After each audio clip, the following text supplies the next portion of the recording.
Hello my motor enthusiasts. Welcome to another episode of F1 Motor Fever podcast. Hi there Enzo Watts, what's the latest scoop in the high-speed world of Formula 1? Shocking news from qualifying at the Mexico City Grand Prix, William Turner. Ferrari has secured the front row. Blimey, Ferrari? You're having a laugh, Enzo. I'm not pulling your leg, William. It's quite the unexpected result, even the hardest Ferrari fans are taken aback.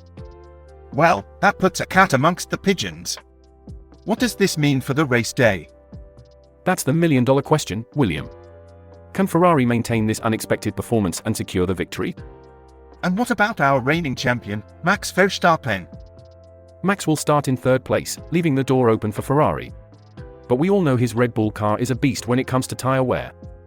So, are we looking at another Verstappen victory? It's difficult to say, William. But one thing is for sure, the ensuing battle for the podium will be one to watch. Hello everyone, this is your host Enzo and you're tuned into F1 Motor Fever podcast. Hello. This is William, at your service. We're here every day providing the inside track on all things Formula 1. Make sure you subscribe and hit that notification bell so you never miss a beat. Time to go full throttle.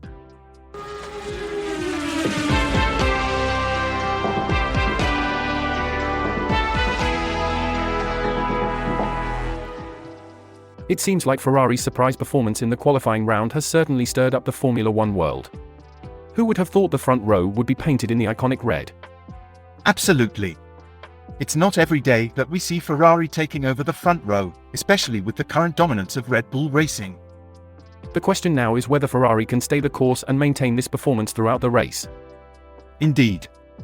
Maintaining a fast pace for the entirety of 71 laps in the SF23 could be a challenge. We've seen that car struggle with tyre wear as compared to the Red Bull RB19. That's true. But their drivers, Charles Leclerc and Carlos Sainz, are starting from P1 and P2. They might just fancy a shot at the top step of the podium. It all comes down to whether the Ferrari crew can keep their act together and avoid any pit stop blunders. Given their past performances, there's always that nagging concern. It feels like it's really Ferrari's race to lose. But then again, Formula 1 is full of surprises.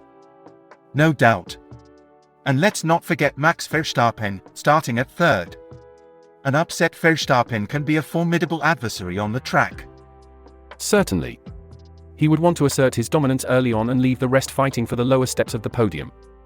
Well, let's see if Ferrari can break the monotony of Red Bull's reign or if Verstappen will once again leave everyone else in the dust. As we look down the grid, it's worth noting the performance of Verstappen's former teammate, Daniel Ricciardo, now with AlphaTauri. Out-qualifying Sergio Perez is no small feat. Absolutely. Ricciardo's performance adds another layer of intrigue to the race. It's no secret he has his eyes on Perez's seat at Red Bull. And speaking of Perez, he has the home advantage here. The support from the Mexican crowd could be a significant morale boost.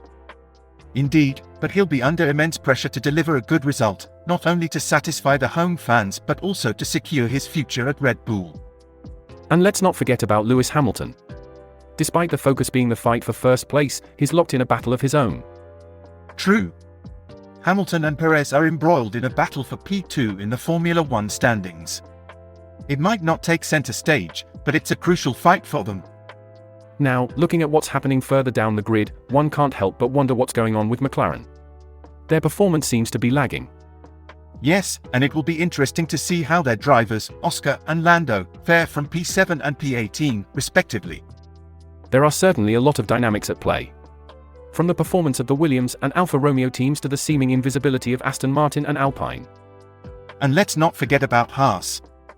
After all the talk of upgrades, they've certainly fallen flat. Well, as we always say, anything can happen in Formula 1. Let's see who ends up on top and who, unfortunately, bins it first. As we delve into the statistics of the Mexico City Grand Prix, it's worth noting that Sergio Perez is the only Mexican driver on the starting grid and would be the first to win a home championship race. Could you give some examples of other drivers who have managed to win on home soil? Certainly, Lewis Hamilton is one such example. He won the British Grand Prix on multiple occasions, the first of which was in the year 2008. On the other hand, Max Verstappen has been quite dominant in Mexico, winning in 2017, 2018, 2021, and 2022. And how have the drivers fared starting from pole in Mexico?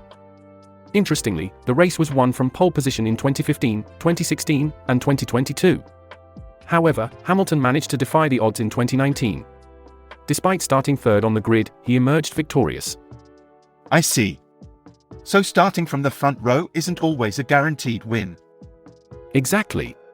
Now, let's talk about the elevation of this circuit. It is the highest of any on the calendar, standing at 2,285 meters above sea level.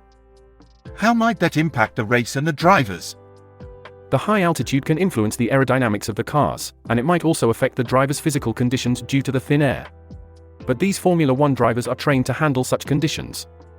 It's fascinating to consider all the variables that come into play in a race.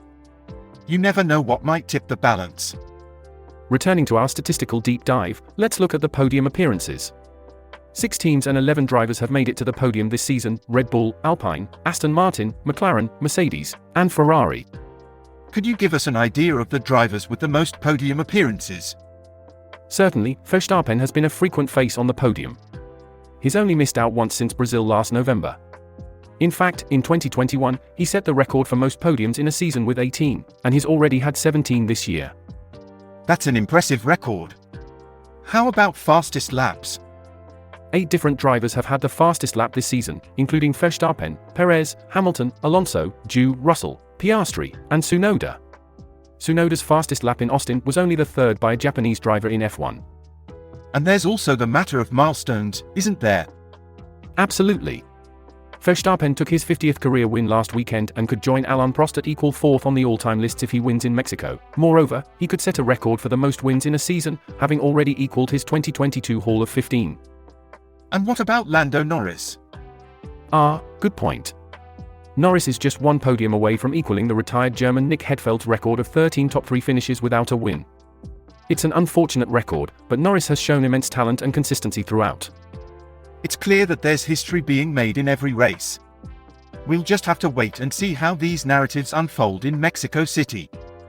William, I've been hearing there's quite the debate stirring on the internet. Fancy giving us a recap? I've found an interesting thread started by a user named F1bot about the 2023 Mexico City Grand Prix. The post provides a detailed breakdown of the session times, race information, last time's results, and where to watch the race. Sounds like a one-stop shop for all race-related information. What are the fans saying about it? There seems to be a lot of chatter. Let's see. A user named MathOK said, quote, "Lewis might beat Checo," unquote. To which, a user named ForLeft replied with a rather blunt, quote, "Fire Checo," unquote. A user named JB even agreed with him. There's an interesting observation from a user named Miss Lonesome, who noted the increased security presence behind Lando. However, a user named NoUGH quickly pointed out that all drivers have security at all races, and that Mexico simply increased the amount of security each driver has. Seems like there's a lot of passion amongst the fans. Any other interesting comments? A few more. Kilroy TNT made a comment about the full Tech Pro barrier circuit, stating that he couldn't recall if there had been another one like it before. Meanwhile, Satian12 found amusement in the champagne bottle cam, and a user named Your Fine Petting Duck suggested a 3 to 4 race off-season spec series with the top 5 F2 drivers and lowest point scorer for the bottom 5 F1 teams. That's quite a rollercoaster of opinions. It just goes to show how deeply Formula One resonates with its fans.